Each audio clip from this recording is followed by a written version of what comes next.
Hey everyone, welcome back to Pretending with Dice. As always, I'm your host and game master, AJ. Another just quick intro this time around before we get into today's episode. Basically, I wanted to extend a huge thanks to our guest voices on this episode.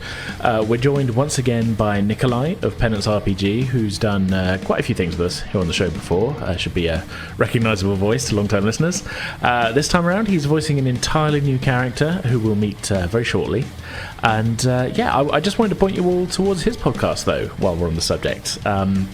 Coming up on the horizon very shortly will be Nikoli's annual Halloween series, which he runs every year on Penance RPG. It's a ton of fun, loads of guests from a bunch of different places, definitely some familiar voices will be appearing on it. I'm certainly going to be guesting on one of the episodes at some point, as I have for the last few years. Let's say it's always a ton of fun, going to be great. Head to penancerpg.com for more info on that. Secondly, we are joined for the very first time by Sam of the Lovely Craftians. I think at this point we're well on our way to having almost the entire cast of the Lovely Craftians doing guest voices on Frontier. Sam is going to be doing something a little different for us.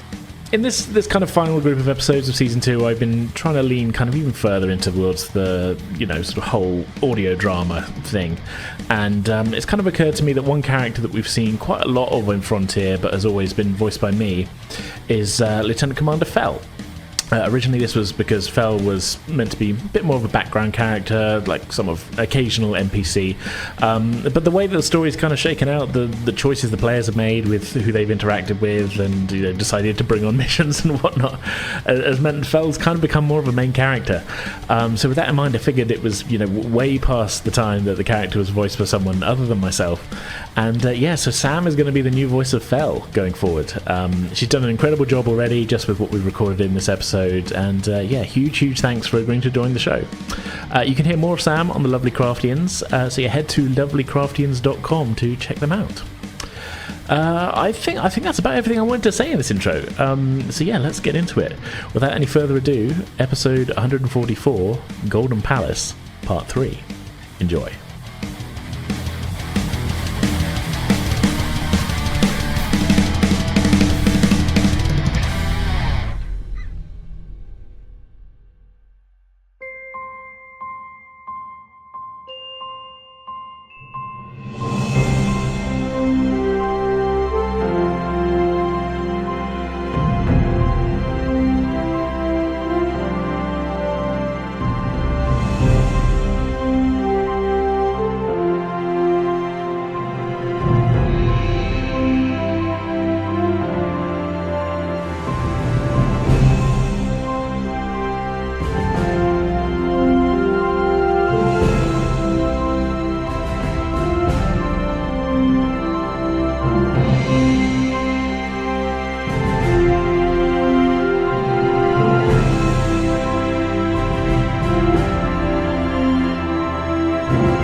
Three days of warp travel, plus a couple of hours of leisurely sublight travel in-system, has led the USS Tenzing to high orbit above a planet they previously knew only as Golden Palace, now amended to Shalvanon, as the locals call it.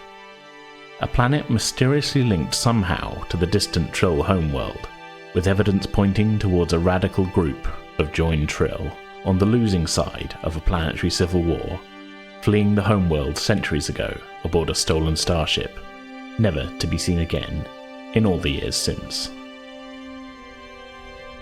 On the bridge of the Tenzing, Captain Collins surveys the results of the preliminary scans which were conducted as the ship was making its way from the outer reaches of the star system. Doesn't look too bad.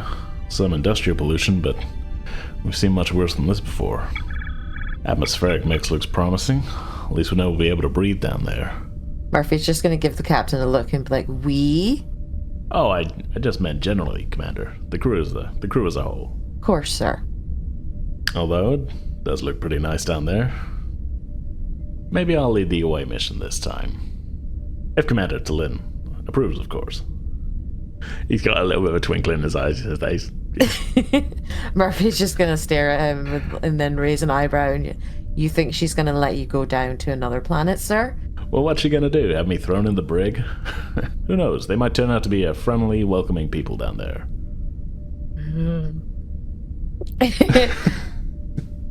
Murphy's just going to look at her pad and read out part of the propaganda parade and then just look at him and be like, I don't think they're going to be that welcoming of strangers, sir. Point taken. Still, it's an intriguing mystery, this planet. Agreed. I'm inclined to ask Lady Rai to have a look at some of this, given she's the oldest Trill on board and might know some more. That's a good thought. Couldn't hurt to get her take on all of this.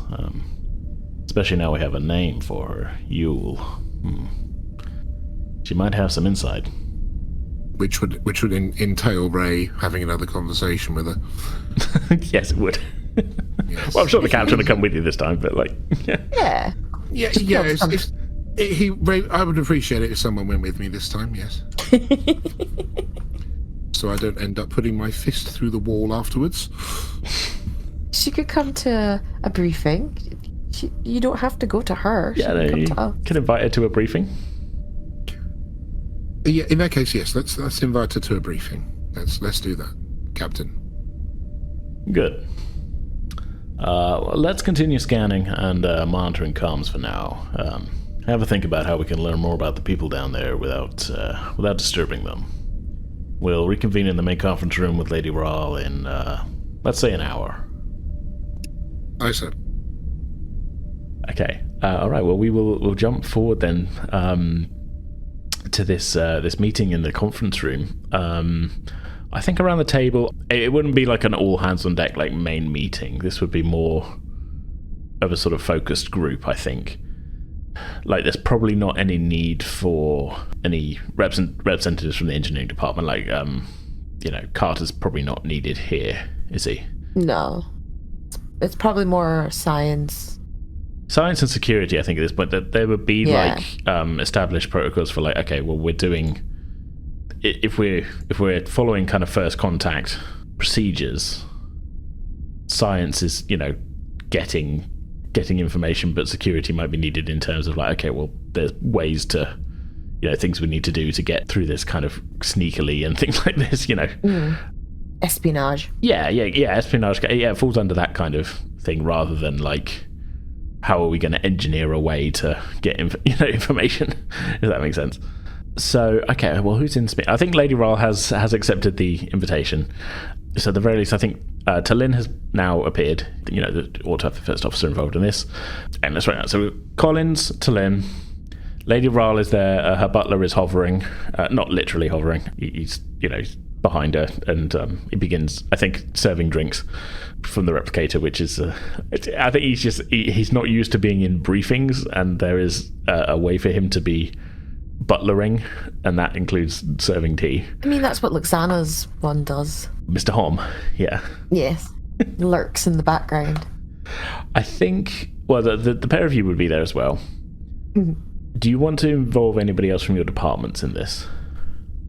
Is there anyone in my department that has espionage? Yeah, probably. I mean... Only 2 phases. I mean, I'm happy to try.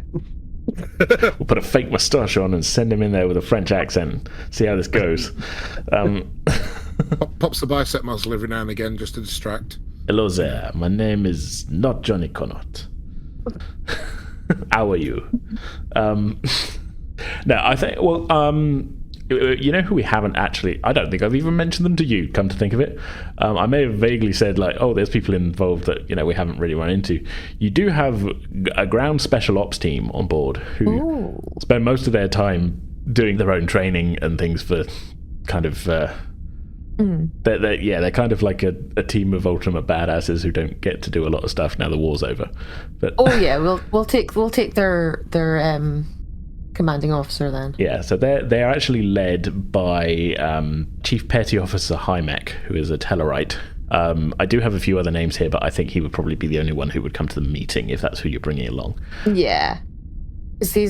They've got he has the skill set to know his own team as well. Yeah, and they've probably got a little bit of experience in sort of operating behind enemy lines and things, but also like, infiltrating just places that are unknown and stuff like that. Mm-hmm. I can give you a rundown of the squad, actually, if that would be helpful at this point, because we haven't met these people before, and I spent a little bit of time making up names and stuff. So the squad is... Himek is the leader. He's a 41-year-old Tellarite. He's a little bit grizzled. Heavy weapons specialist Varan is a Barzan female. There's a demolitions expert, Andrea Pine, who is a human. There is a combat engineer, Thadanras, who has 2 separate apostrophes in his name, who's an Andorian. He's got a pretty gnarly facial scar from action in the Dominion War that he's refusing to get fixed because it's a badge of honor. And field medic is... Murphy likes him. Likes him on principle. A field medic, Giovanni Wade, who's a human male, who's the youngest member of the team, who didn't see so much action during the Dominion War. Is only a couple of years older than Johnny, but is very capable. And yes, is named after both the actor and the character of the medic in Saving Private Ryan. Which is a long way around of saying yes. Chief Petty Officer Himek joins you in this briefing. Good. We approve. Ray, would you like to bring anybody from your department? Give me anyone that you think might have something to kick in. Probably Fel. Yeah? Yeah. Just because of the twirl thing? Yeah. Fair enough, yeah. Alternative perspective, probably handy to have, rather than just me and Lady Rai. Have someone else there. Yeah, fair enough. I mean, she's your kind of like second in command anyway, so yeah, makes sense to have her in the briefing. Okay. A heavy Trill presence at the table. We got Ray, Fel, and Lady Rai. I guess, and technically her butler Curie as well, although he is not joined Trill. Fel, Ray, Rai, so far. Oh no, you've stumbled across my Trill naming system. Oh no. It's heavily sounded music based. It is. We've cracked it. Shit. I think as we join the meeting in progress, Chief Himek is giving his, I guess, professional opinion and assessment of what he thinks would be the best plan going forward, given his years of experience. Of course, Commander. The safest plan would be to conduct a preliminary expedition before the main way team is selected. Small team, no more than 3 people. Beam down under the cover of darkness, a kilometer or so outside the small settlement. Not a big city. We don't want that attention. The less people who might stumble across us, the better. Find a safe vantage point to take observation from, and stay as long as we are secure. We need to find out what people look like. Take scan if we can, for medical database and later infiltration. If possible, we should make a note of the local forms of dress, currency. Try to get tricorder readings of local language as much as we can to help the universal translator. I think at this point you've been able to kind of generate kind of slightly more in-depth maps of the main continent there. So he's able to kind of pull up a sort of zoomed in thing. He points to like quite a small settlement. I think probably about 40 to 50 kilometers outside of the kind of what you're tentatively guessing is probably the main capital. I mean, settlement is a generous word. It's more kind of like this would be like a small village or a hamlet. My team has identified this settlement as an ideal candidate. Small, out of the way, farming community. Judging by these fields, far enough from the city to be isolated if anything goes wrong, but close enough that the local clothing and customs should be recognizable in the city.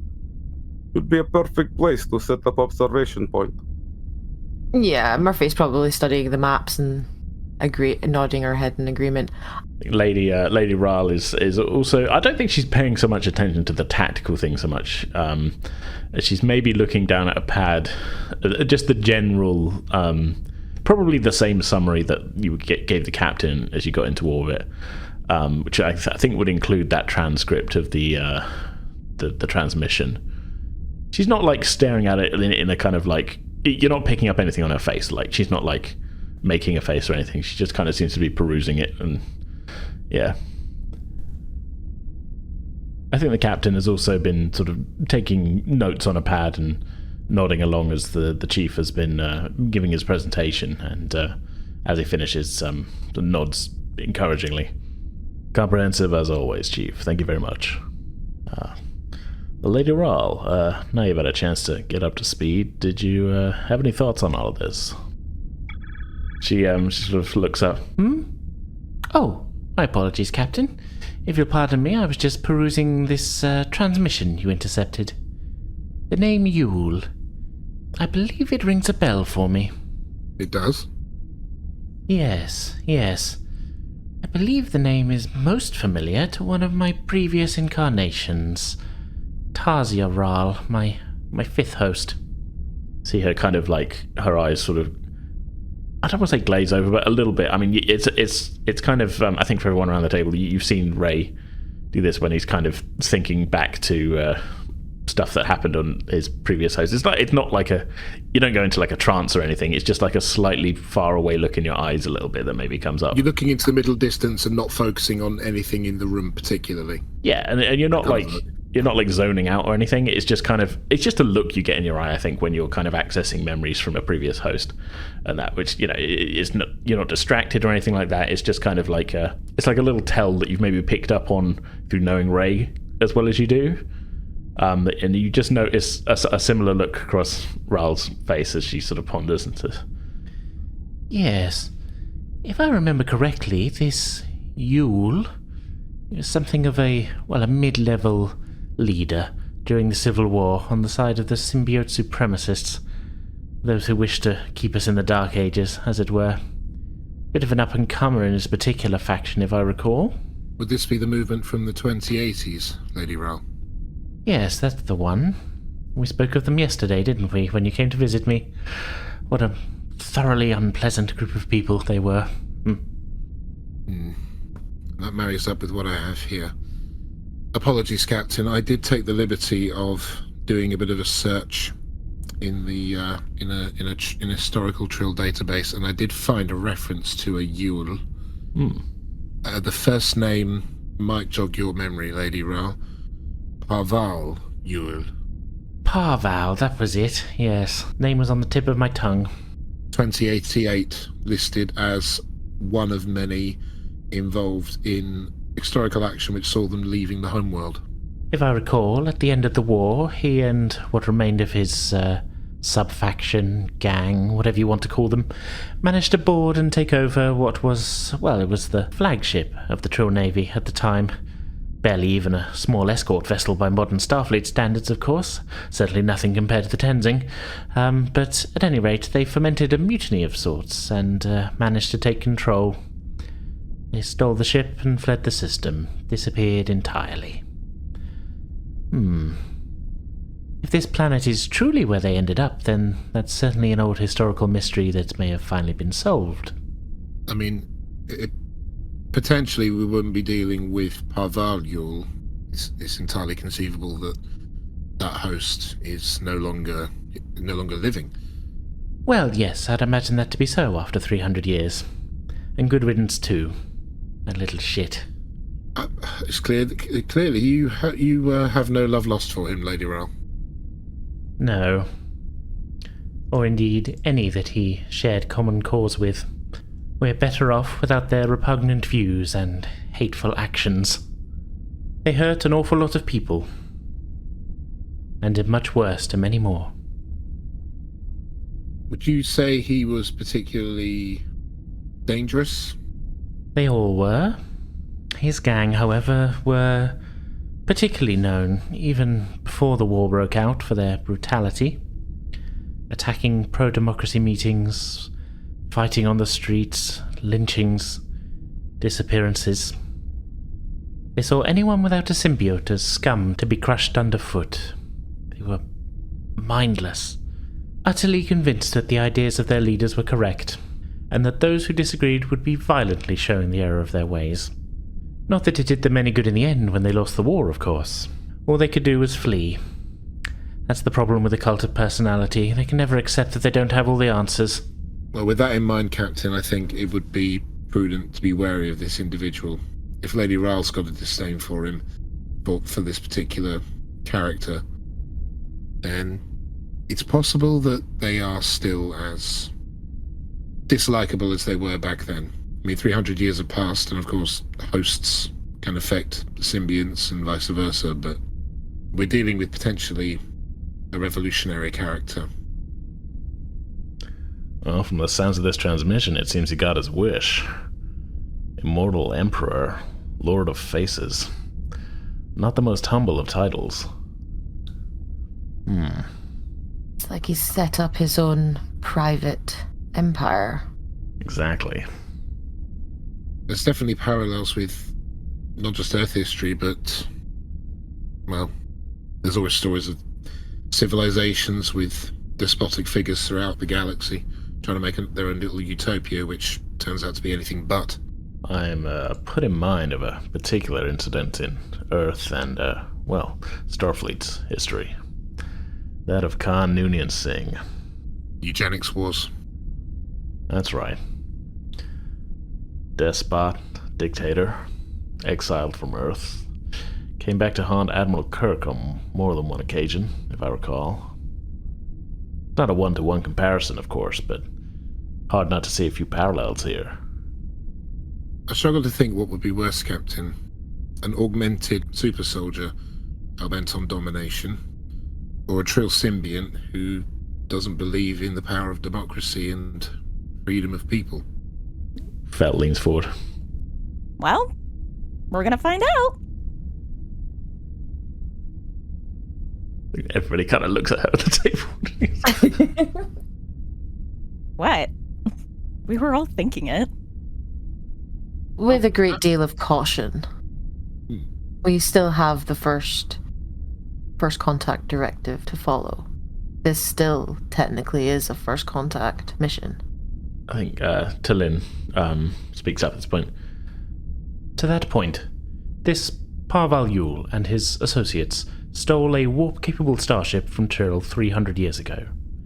It seems likely that this planet is where they concluded their journey, yet we have not detected any signs of warp technology in the system, or indeed any technology of the level that would have been found on such a ship. It is most intriguing. The scans did show very little in the way of what we would consider modern industrial pollutants of any other post-warp civilization. The closest analogue I can get to where they are in terms of societal development is pre-World War II era. Past the point of industrial revolution, but not at the point of discovering the atom and the power that it can hold. So, taking that into account, along with the ship that they took, it does make it a bit of a strange technicality here. Is it technically first contact, or is this technically second contact? I don't know how we approach this. I would say as well, there's no satellites in orbit. There's not even like primitive like Sputnik type ones. I don't think the doctor's actually there, but I do have a thing to check. You can be there if you want. Totally. Okay. So Ireela's been super quiet up to this point. Yeah. But is it? Is the entire population of Trill descent? Or have they come in and taken over somewhere else? Tillin nods. An excellent question, Doctor. So part of what will determine whether it's a first contact situation is the knowledge and education of the population, not of the leadership. Very true, Doctor. It might well be that most of the population have no concept of the wider community. Based on the audio broadcasts we've been receiving, it's entirely possible that this is a society that very much has the blinkers on when it comes to outside possibilities. You know, it does play kind of like an ancient Earth propaganda radio station. And with that being the case, there's almost certainly a a ruling class, perhaps of symbionts, primarily. That doesn't mean that they all necessarily agree. I think we're going to need an awful lot more information about what the situation is on the ground before we can actually determine whether or not this should be treated as first contact. In which case, we should probably default to that to be on the safe side. Lady Ral nods at what you're saying. A ruling class of joined Trill with a subservient population of unjoined individuals beneath them was very much the goal and, well, ideal of this group. They may have failed on Trill, but I see no reason why they wouldn't try it again here. Consolidating power amongst themselves would certainly be their modus operandi. I think it unlikely they would willingly share any technological advantages that they may have with those that they rule over.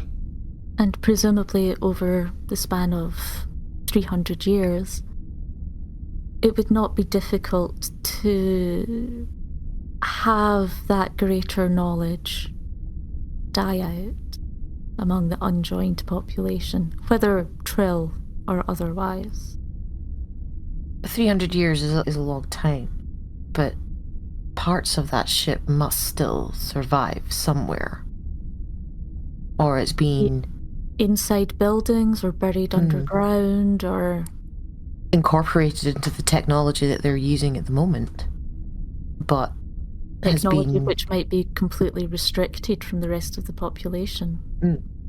I will just say that the scans that we took didn't show any sign of warp activity that would be in conjunction with any kind of ship. But again, we need to get a bit closer to see how this society is working. Maybe we'll find answers to what happened to that ship. I mean, for all we know, they may have crashed it. That's what I'm thinking, but not all of the technology would have been rendered useless. Just because the warp core is unusable doesn't mean the rest of the ship isn't. They could have broken it apart, used different pieces for silverware. I'm thinking more their infrastructure. Well, that's a fair point, actually. For all we know, one of their cities, possibly their biggest one, might even be built from the old ship. Either way, if we go down there, probably would be best to just assume first contact protocol. Most of the away team, unless they are Trill already, will need to be disguised. If we're going to do up close observation, we need to look like them. And we'll also need to be very careful, because the likelihood of some sort of authoritative police force or something, or a special force watching for outsiders, will be quite high. And also, we take as little Federation standard tech with us as possible, so we don't cause any possible contamination. Quite possible that they are expecting somebody to show up at some point. Probably not us, but somebody. Tillin chimes in again at this point. Those who created the map we discovered in BC 517 must have travelled here at some point, to have gathered a record of the true language spoken on this world, and to have made a record of its name. Given their technology, however, it is possible that they also practiced their own version of the Prime Directive. If that is the case, the people of this planet may be unaware of other galactic species. They may be expecting no one. Lady Ral frowns at this. Perhaps the wider population, Commander, but I do not believe that the ruling Trill will have forgotten where they came from. And certainly not this Lord Yule, if he is indeed the same symbiote who escaped at the end of the Civil War. We won't know for sure what the situation is until we get down to the surface. I suggest, sir, that Himek take a few of our Trill colleagues along. Himek kind of he sort of coughs it. I think he's this is a very high level meeting for him. I think he's used to kind of speaking his mind, but also he's very conscious of the captain's here and the commander and a Trill noble woman that he doesn't know and the head of sciences and the head of, Yeah. Sort of, I think he sort of clears his throat. If I may, Commander, ideally I would not recommend a landing party of more than 3 people for the initial infiltration. I am happy to bring along whoever you like, of course, but the more people who are there, the higher the chance we get spotted by the local populace. We really don't want that. Agreed. I do agree that it would be a good idea to have a Trill on the team, though. If things go wrong, we may end up exposed. Having someone who can speak the local language without the universal translator might open some doors. So I think, even though, as we know, we got the captain Antolin in the room, I think it's kind of up to you, Ray and Murphy. I want to leave it up to you. I mean, to kind of decide who you want to put on this sort of initial infiltration team. As Himek said, he wants it as small as possible. I think that's probably a good plan. But obviously there's like security considerations, and there's also sort of science considerations, because you've got, you know, scans that need to be taken, observations made and such. I guess that kind of falls under science, doesn't it? A little bit of sort of anthropology and that. I mean, yeah, I would say so. Yeah. So, as I say, I think just in the name of, giving out choices, I don't want to be like fully dictating from above. As I say, I think this ought to be up to the two of you. You know, as head of security and head of science on the ship. I think. Well, in scene, let's say the captain turns to you both and says, "Well, I'll leave it up to the pair of you to put together a team for this. You know your own people. The choice is yours."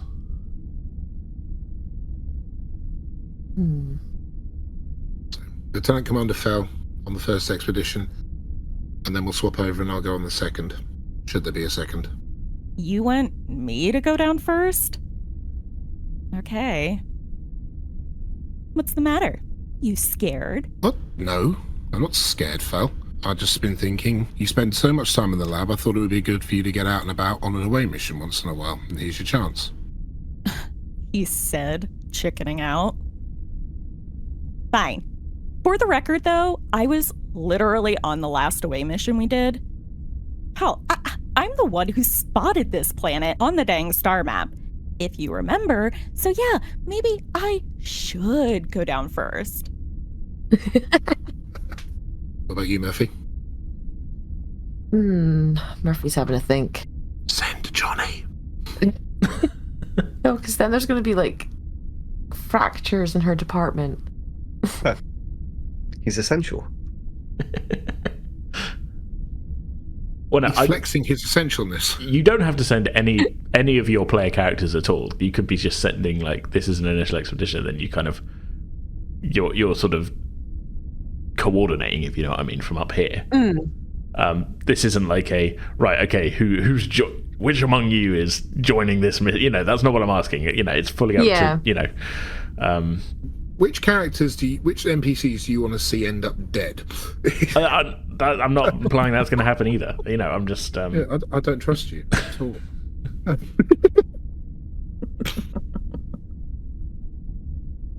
As long as there's no tar monster down on that planet, we'll be all right. Yeah. There's no tar monsters. Yeah. You know what? Oh no, I can't really send Baraka because Klingon. That would be a shock to the system. Well, if you want to take, you could take Himek's squad as like a starting point and like just have it be like Fel as accompanying Himek and like one of his other people. Yeah. From his squad as like a kind of initial scouting kind of party. Yeah. Like, Fel's just there, you know, just in case the trill thing comes in handy. You know what I mean? Mm-hmm. And to do any kind of science scans and stuff as well, I guess. Yeah, I think she'd also like to see Himek's crew in action as well. I think you probably have seen them in action before, just not actually on you know, because I think he's been on the ship the whole time you've been on the ship, so you would have seen it in the war and that. Yes, but that's wartime. This is peacetime. Peacetime. It's peacetime. Yeah. Okay. Well, I mean, we can just say then. So, like, you guys are coordinating from up here, and Fel and like 3 members of the special forces, or special. I've got them on here as ground special ops. So I mean, special ops kind of falls under that. Mm-hmm. Sorry, two members of the special ops. I keep saying 3. I probably, you know what I didn't do? Like, I've got squad leader, heavy weapons specialist, demolitions expert, combat engineer, field medic, as if I was playing fucking XCOM. But really, what I ought to put like scouts and snipers and stuff would have been in there as well. I have got 3 empty spots here, so maybe I will come up with some names for that. Put a safe cracker in there. The safe cracker. The master of disguise. Locksmith. We got our own Lord of Faces. Locksmith. His name's Jeremy, and he's got some... Jeremy? Jeremy, yeah, his name is Jeremy, and he has a whole bag full of different wigs. He's a master of disguise. The master of disguise. Wasn't that a terrible Dana Carvey movie? Oh god, his face. Yeah, his face. Yeah. Okay. But in all seriousness, then we'll add in a infiltration specialist. We'll call it to Himek's team. Whether we'll go the full comedy of Jeremy and his bag of wigs, I don't know. But maybe we might not even call him Jeremy. I feel like that's going to stick though. Now that I've said it out loud. But yeah, so we've got our 3-person team then. We've got Himek, we've got Fel, and we've got Petty Officer Jeremy in there. And yeah, you can all coordinate from up here. Because they can have those receivers that we can like watch while they're going about, like they had in the... Well, like a camera, yeah. Yeah. Yeah, like body cams kind of yeah thing. We can like... I would suggest maybe they don't go down in like Starfleet uniforms. No. Yeah, no. Replicate the clothing of the... Well, this is the problem. You don't know what the local clothing is like, but I mean, maybe a safe bet is just like nondescript kind of robes and things. That's a sort of pretty well good go-to for a lot of planets.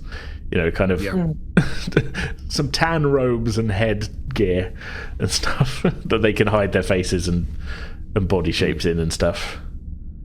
Probably should have said this. When we were doing the scans, when we got closer, I probably should have suggested we scan for any visual broadcasts of any kind. See if we get We can retcon that if you like, and I will say you didn't find any. No, don't worry about it. Okay, that is what I'm saying. You didn't. Okay. There weren't any. There weren't any. That's fine. Sadler found, you obviously were picking up the radio broadcast. There was no television signal or anything like that, and as we said, there's no satellites in orbit or anything, so there's no. Yeah, there's none of that side of things. So it seems they are very much in the terms of like in broadcast media terms, they're firmly in the radio era. Radio is king. Yeah. I mean, to be fair, you did say earlier no satellite, but then you said Sputnik, and I just thought, no, like spacecraft of any kind. I didn't remember the satellite bit. Well, Sputnik was the first satellite. Yeah, but I don't think of it as like a broadcast satellite, like like we have today. Satellites are broadcast TV signals. I didn't think of it in that regard. Yeah, literally all it did was broadcast a beep. I know, but that's a beep. I'm talking about video. Gotta start somewhere. So nondescript trill robes. Well, not even just trill robes. I mean, it's like a lot of planets you go to, like, yeah, you can get away if you're wearing like dusty robes. If you know what I mean? Like, that's very true. Yeah, and adjustments can be made, when they're on site to see if that is appropriate or not. But so incognito, minimal tech. Body cam recordings, basic tricorder, and very little else. Minimize contamination. Yeah. Yeah. I think it would probably be standard procedure to at least, and I think maybe Himek would push for this, is to have concealed phasers just in case. And I'm talking the little, key fob type ones. Yeah. He's not talking about let's go down there with the big rifles or anything. We're talking not even the handheld proper ones. I'm talking the ones that the tiny ones that are very limited charge. They've only got so many shots. I think we can hand wave away. Yeah. Early next gen, not the Dustbuster style. Yeah, they're there in absolute emergency. Were they called Type 1s? They are Type 1s. Yeah, they are Type 1s. Yeah. Yeah, Type 1 phaser is is what he would suggest. Yeah, because they're easily hideable. They're small, and you most likely, well, hopefully, would not have to use them. But like, you don't know what you're going to run into. So yeah, you don't know where they're going to hide it either. Type 1 phaser, where were you hiding that? A little belt pouch or something. Instead of a boot knife, it's a phaser knife. You could just take a knife. Like it's everywhere. It's got just guns. It doesn't matter where he reaches. He's got like a hidden gun, a hidden phaser, and just ha. One of them has heard about Johnny 2 phasers as a concept, and he's like, 2. The legend has grown. Yeah. Okay. I think we have a plan then, don't we? We have an away team coming together. Have we decided where we're going to set them down? That's a good question. I think I did mention earlier, like Himek did recommend a place earlier. Yeah, he said farmland. Yeah, there's like a small kind of area. village settlement about 50 kilometers away from the big city. That he was like, look, there's going to be less people here. We're going to be less easily noticed. Like easier for them to be evacuated if we need to. Yeah. Yeah. Yeah, sorry, I didn't mean to like gloss over that at all. I just no. Yeah. Farmland 50 kilometers away from the main city. Yeah. I think as well, just to be said, this isn't like we're sending you down to find out absolutely everything you can find out. This is like a preliminary. Preliminary, like, okay, get down, get some video, get some scans, find out what the local people, at least in this small settlement, are kind of get a look at them. See what people are about. Gauge their societal development and all that. Yeah, I mean, obviously you're not going to be able to find out everything from just going to a small village, but you'd be able to at least get more than you have now, I think. I mean, realistically, the kind of major things to do, I think, is going to be to get some scans of the local populace, just so we can get a bit of a better idea of what they look like, what they are. I guess kind of medical scans would be great if they could be gotten as well. I mean, it's obviously this is all orders that you're giving to the team, so this is not what you'll be doing personally. But as I say, medical scans, you can get a good idea of their kind of biology, manners of like clothing and dress and stuff, and it's going to be super helpful for like future infiltrations and stuff. I mean, we're going with these kind of nondescript robes just for this particular mission, but if there can be sort of some updates made based on real examples that you kind of get from the actual locals, then that would obviously be better for the future. Yeah. I think I mentioned as well, like any kind of currency, I think that would be more of a secondary objective more than anything else. If it can't be gotten, it can't be gotten. Maybe that's something to be figured out later. But yeah, anything I think that the team can gather that would help with future away teams, future infiltrations. Who knows what you end up doing soon. But yeah, and I think all of this is relayed to the team as they are prepping. I think then I just want to fade into the transporter room as the team is getting their final preparations underway. I think Ray, you'd be in there. Just going over the coordinates, I think, with Transporter Chief, who we have met before. Yes, that's Chief Shavena, is an Andorian who is the Transporter Chief on duty at the moment. I think you'll be going over the details with them as the doors to the transporter room open and the three members of this team step inside. You've got Chief Himek kind of leading the way. He's got kind of a sort of I don't know. He doesn't look nervous at all. He's got kind of I don't want to say steely confidence, but this isn't his first rodeo. He's he's a very accomplished officer. He's not even an officer. He's chief petty officer, but he's an accomplished man who knows what he's doing. He gives you a nod as he walks in. Ready to go, Commander. Also with him from his team, screw it, we'll go with it. We got Petty Officer Jeremy. We'll keep it going. Who is a Betazoid male? Possibly this helps with his infiltration efforts. Who knows? I mean, being able to read minds can only help with that matter, I think. And following them, just kind of tugging at her robe a little bit, is Lt Cmdr Fel. Just kind of looks at you with a little bit of mild annoyance, I think, as she walks into the room. I'd forgotten how much these robe disguises suck. The replicator never puts pockets where I need them. Have you tried programming it to do it the way you want it? I've tried, but I'm a biologist, not a tailor. Look, I've got a very specific tricorder setup, and I can't get it in my hand quick enough if I have to dig through all this fabric. See? She sort of waves her arm around in a quite frustrated manner. You can't actually see her hand. It's fully encased in these robes and that. That's a fair point. You nervous? Well, I don't know. Maybe a little. I didn't want to say anything at the briefing with her in the room, but what do you make of this intelligence that Lady Rawl has been coming out with? I don't know. She seems really sure about what she's saying, but we haven't exactly had a lot of solid info to go on here. I'm not entirely sure what to think about it. I may not like her that much, personally, but I don't think she'd ever lie to us, quite frankly. If you say so.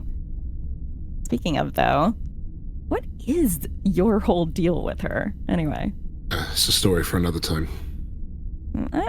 Fair enough. You can tell me about it when I get back. I don't know. Maybe I'm just being paranoid. I just get the feeling like she's not telling us everything. I mean, we're Starfleet. We're meant to share info before missions like this. Well, she's not exactly a member of the crew, and she's got a higher standing. Back home, maybe. But now we're out here. And I'm about to beam down to some random planet with my safety riding on whatever cryptic clues she decided to dish out to you over cups of tea. Ugh, that butler of hers gives me the creeps. I think every butler gives you the creeps. As they should.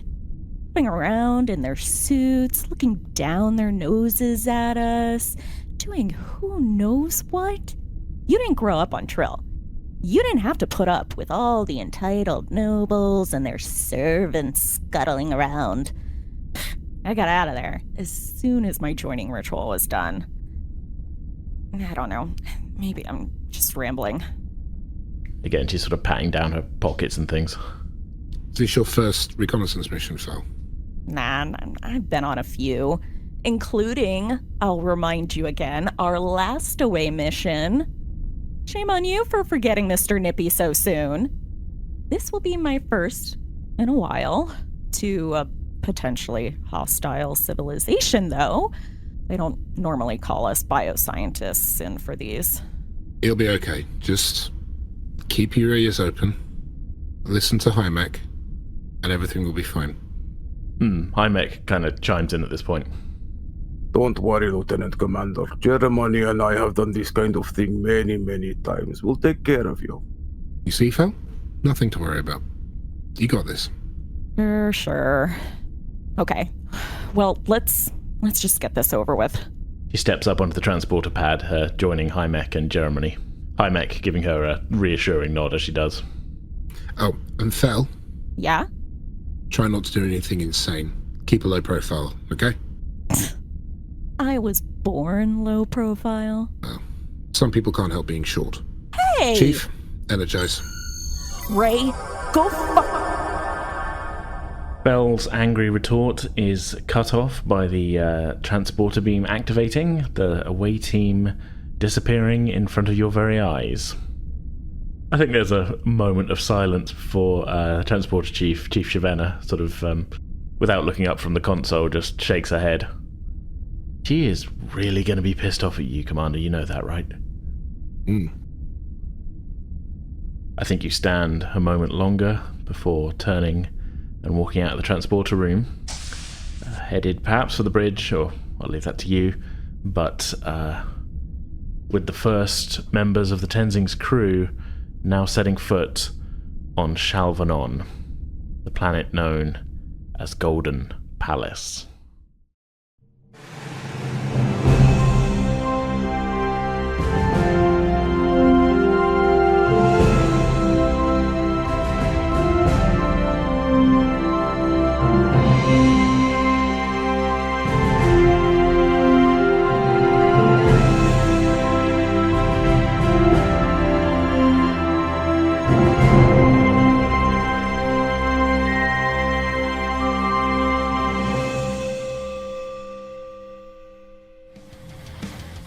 Okay, that's going to do it for this episode. We'll be back in 2 weeks' time on Thursday, September the 18th for the next chapter of Frontier, and we hope you'll all join us for that. In the meantime, you can head to pretendingwithdice.com for links to all of our online presences, including our social media pages, our Discord server, Ko-Fi page, merch store, and much, much more. So yeah, for now, that's our show. We hope you all enjoyed it. We'll see you next time.